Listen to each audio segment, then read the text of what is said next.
Tuan-tuan dan puan-puan sekalian, yang lebih mencabar hari ini adalah bagaimana nak mengekalkan apa yang kita ada pada hari ini.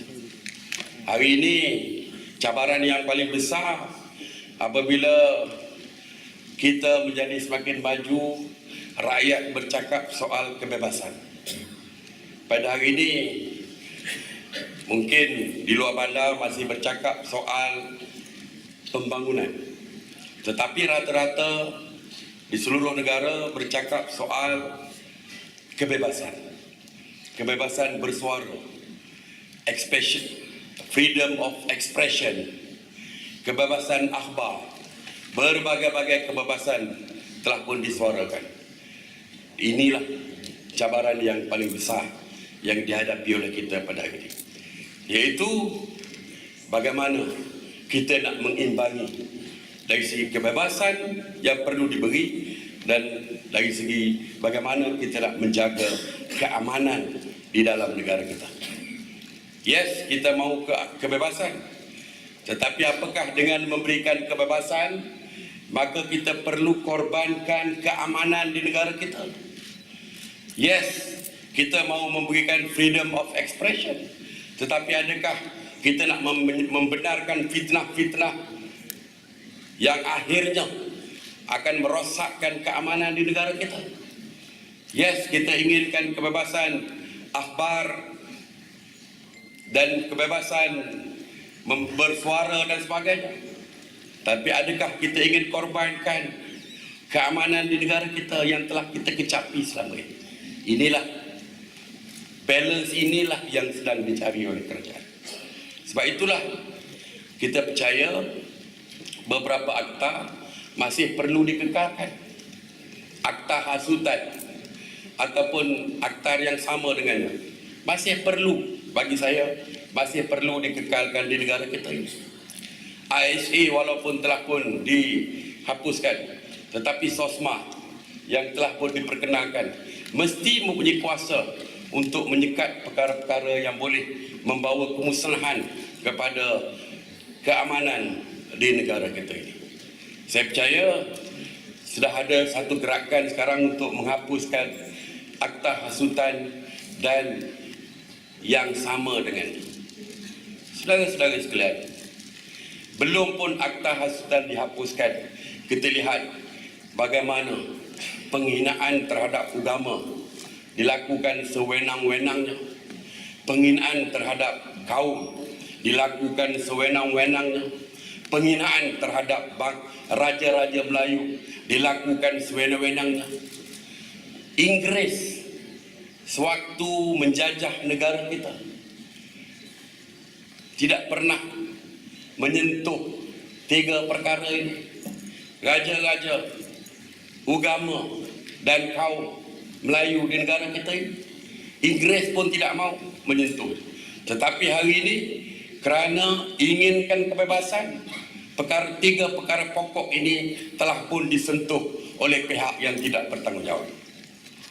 Kalau perkara ini dibiarkan, kalau perkara ini tidak dibendung daripada awal, saya percaya akhirnya huru-hara akan berlaku di negara ini.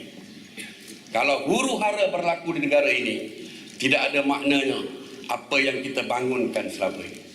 Kita nak menjadi negara maju, tidak ada gunanya kita menjadi negara maju jikalau berlaku huru-hara di dalam negara ini. Sebab itulah kita masih perlukan undang-undang yang boleh mengawal perkara-perkara seperti ini. Bagi saya, pihak polis perlu bertindak tegas dalam perkara ini. Peguam negara perlu bertindak tegas di dalam perkara ini. Saya ucapkan terima kasih dan tahniah kepada pihak polis dan peguam negara kerana akhir-akhir ini telah melakukan tangkapan dan pendakwaan kepada pihak yang tidak bertanggungjawab ini. Kita berikan tepukan kepada polis dan peguam negara.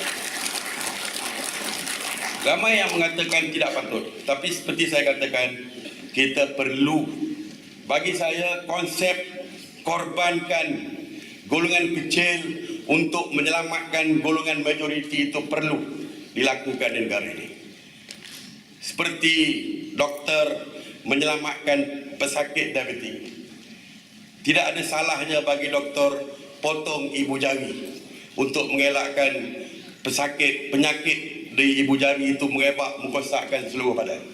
Daripada kita rosakkan seluruh badan dan menyebabkan kematian, kita potong ibu jari tersebut.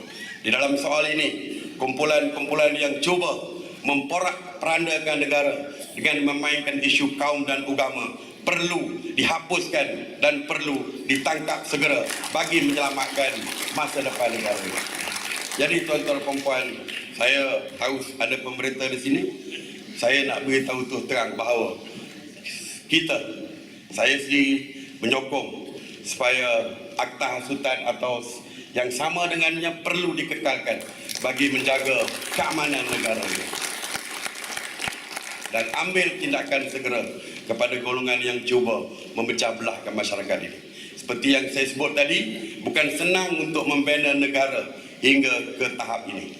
Jangan hanya kerana inginkan kebebasan, maka kita gadaikan segala keamanan yang telah kita kecapi selama ini. Tuan-tuan dan puan, kita semua di Kementerian Pertanian bekerja keras untuk membangunkan negara ini. Jangan kerana hanya segelintir kecil golongan-golongan yang inginkan kebebasan mutlak ini, maka kita gadaikan masa depan negara kita. Tuan-tuan dan puan, di Malaysia ini biarlah kita mempunyai kebebasan mengikut acuan kita. Kita beri kebebasan tetapi mengikut acuan kita. Negara kita negara majmuk, agama yang berbeza, kaum yang berbeza dan mempunyai sensitiviti yang berbeza. Jadi kalau kebebasan mutlak tanpa had, saya percaya ianya tentu akan merobohkan segala yang kita bina selama ini. Yang penting ialah kita ingin terus maju ke depan dan kita tidak mampu untuk diganggu-gugat oleh sekumpulan kecil golongan yang tidak bertanggungjawab ini.